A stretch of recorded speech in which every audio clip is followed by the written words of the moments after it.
So I'm Doug Blaze from Federal Administration.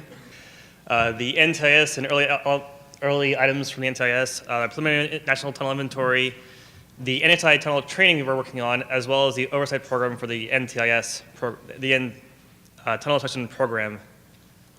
So first, as you heard yesterday, the rules published back in July 13, 2015, went into effect August 13, 2015.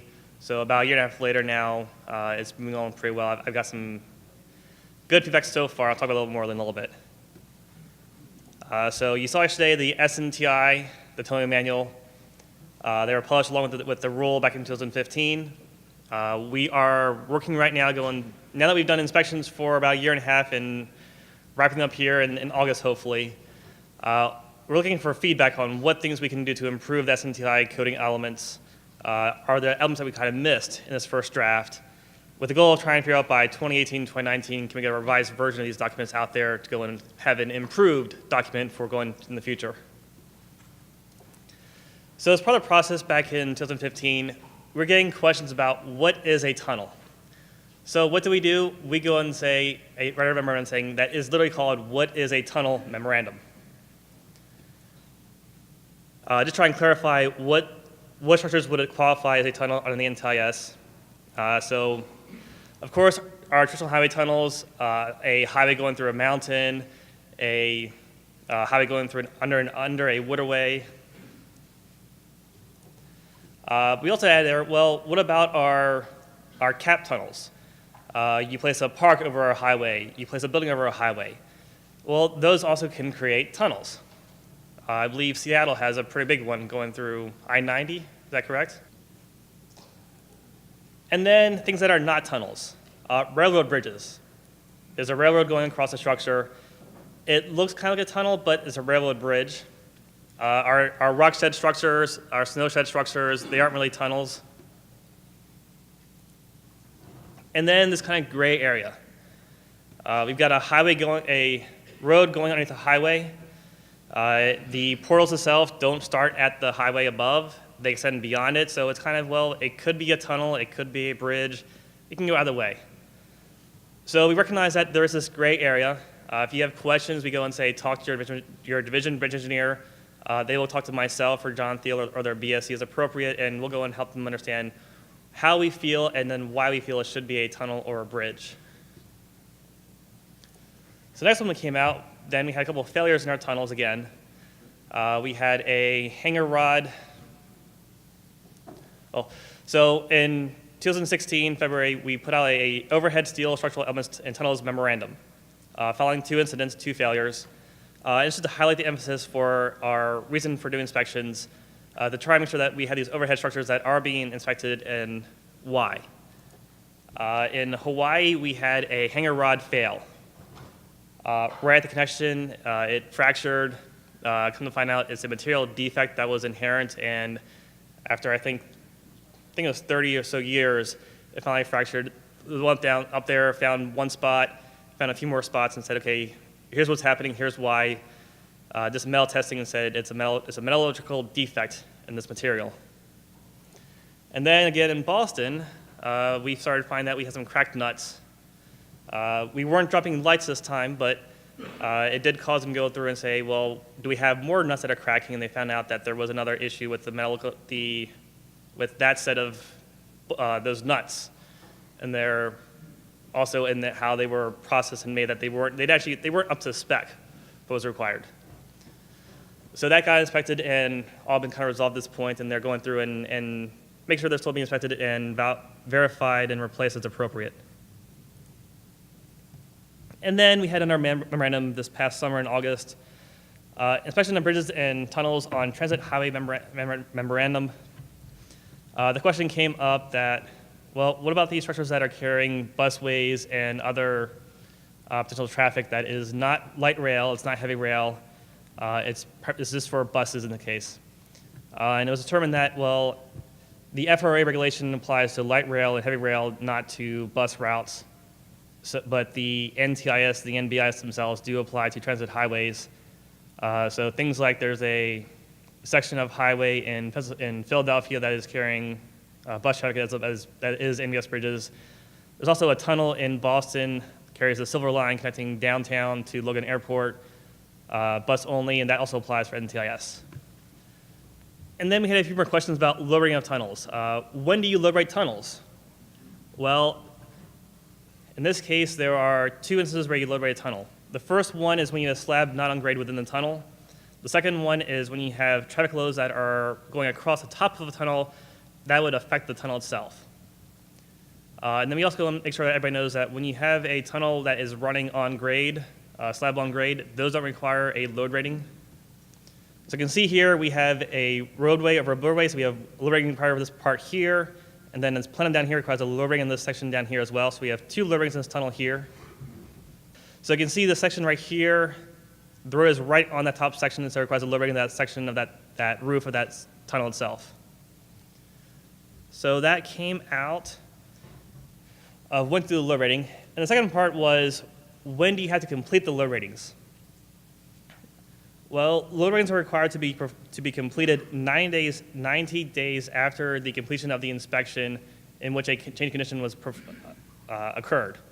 So with the initial inspections, you have 90 days from, assuming they're all done in August, to complete the inspection, which means that all load ratings should be performed and completed by November of 2017, later this year. Now, we also recognize that there are some gray areas in how to load rate tunnels. So we are looking at developing a manual for load rating, working with AASHTO T20 on that, as well as some training and some examples of what to do for load rating. So that will help us out in understanding how and when, some unusual cases of what to do for load rating of tunnels. So next part, the preliminary NTI. Back in December of 2015, everybody submitted information to us about what tunnels they have out there on their inventories. We heard back from 39 state DOTs and 4 federal agencies.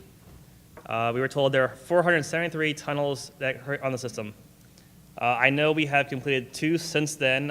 One in Kentucky, one in Virginia have opened up since this was first done out there. We also know that there are 39 state DOTs that submitted, but there are tunnels in 41 states. Montana and Nebraska have tunnels, but they're actually owned and operated by federal agencies, so they have no responsibility for these tunnels whatsoever. The other thing you heard yesterday, Shay mentioned there are 70 tunnels in California. Well, California says there are 64 tunnels. There are 6 more tunnels in California that are owned by the Park Service. So when it comes, but I'm going to notice this right now. There are 2 entities that are managing 64 tunnels in their state, California National Park Service. That compares, Texas by itself has 45,000 bridges. So it's a huge difference in numbers of quantities for, our 2 largest owners for tunnels versus our bridge owners. It's vastly different. And that's going to play into our oversight process, which I'll talk about a little bit later. And so, right now, we're still wrapping up development of the National Tunnel Inventory. I have spent months working with AASHTO, the BRM product, trying to develop a tunnel module within that could go and submit data for the full system, all the inventory items, all the elements to us. And we are actually working with them right now to go and do some testing to go and see if their system and our system are talking correctly. Our goal is that by March of next year, we'll be requesting everybody going to submit their full inventory data for tunnels, so we can have a full understanding of what tunnels we have there, including any that were added since the 2015 preliminary inventory.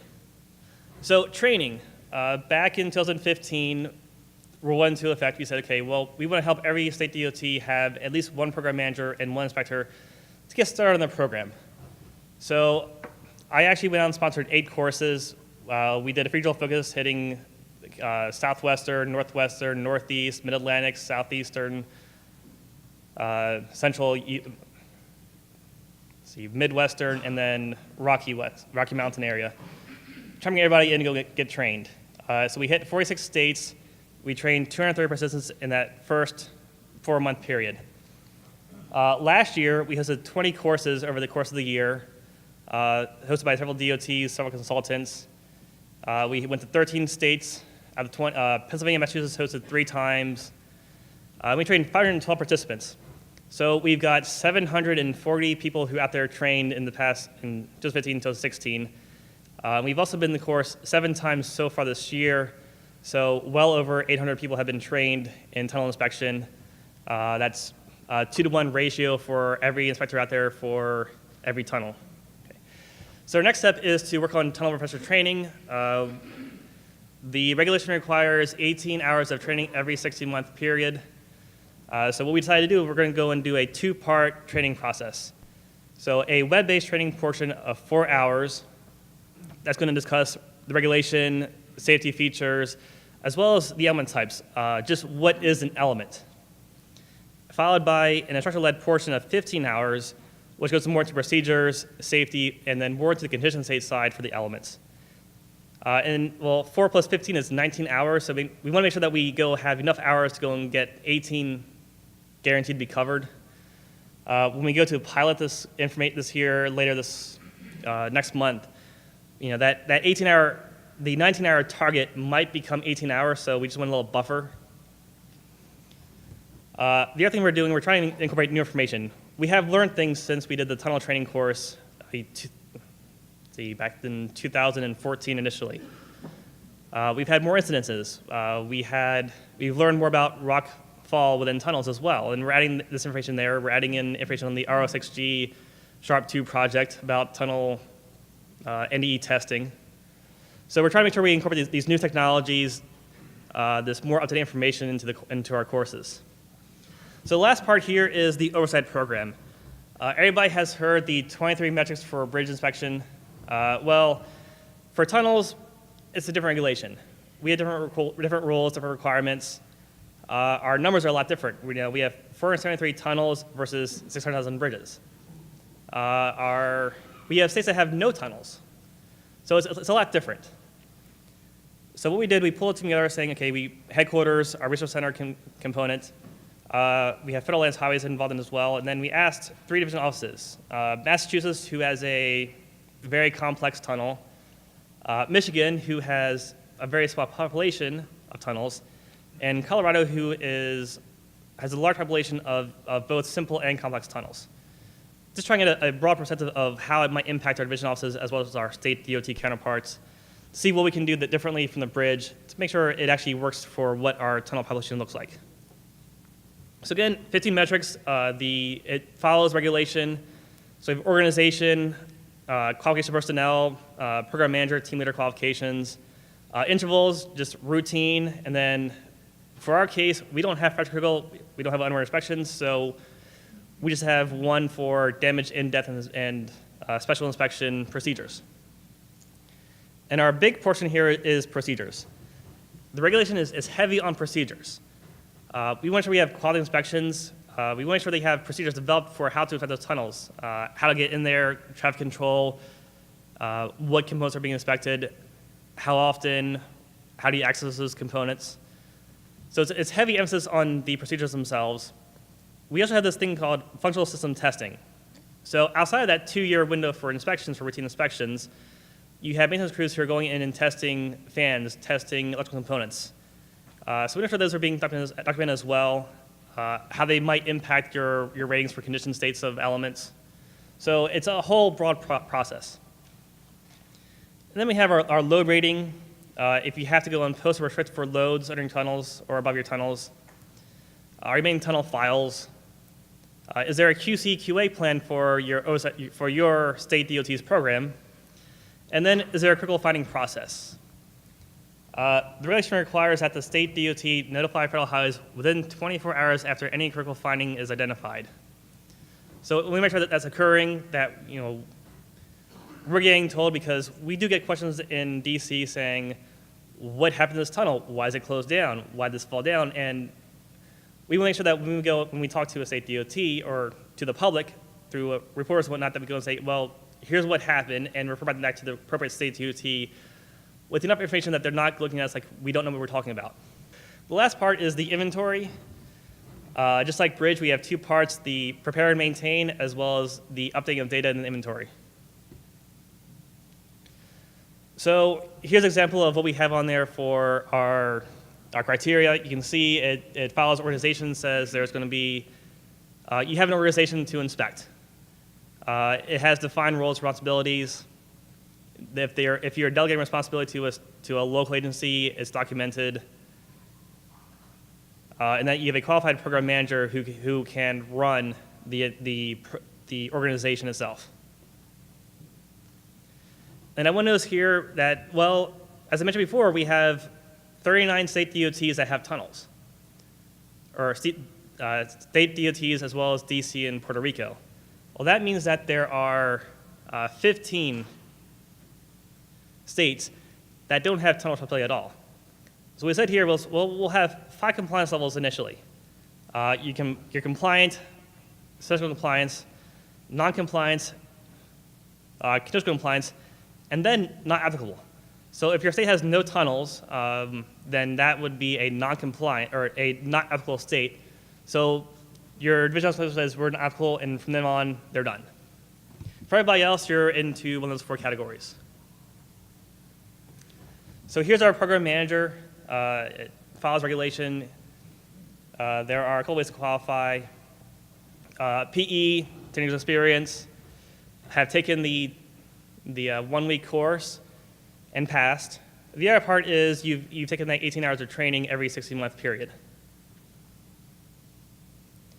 And then our routine inspection here, you can see you have a 2-month target window. So you set a target date every 2 years. You have 2 months to go and meet that target date. You can shift a little bit earlier, a little bit later based on your schedule needs. There's an event happens where you have an earthquake or a weather event and you can't meet that initial target date. Well, you have a 2-month buffer. And then we have our functional system testing, as I said before. This is the interim testing being done on the weekly, daily, monthly testing being performed on your electrical functional systems in the tunnel itself.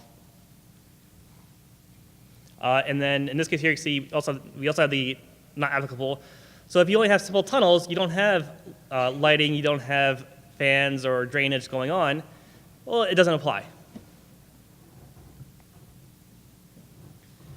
And the last one here is just the updating the inventory. You're supposed to update the inventory within 3 months of a change. So following an inspection, following a loading, construction, finish, you should update the tunnel information within your own system. And then we'll catch that information at the federal level within the next cycle every year.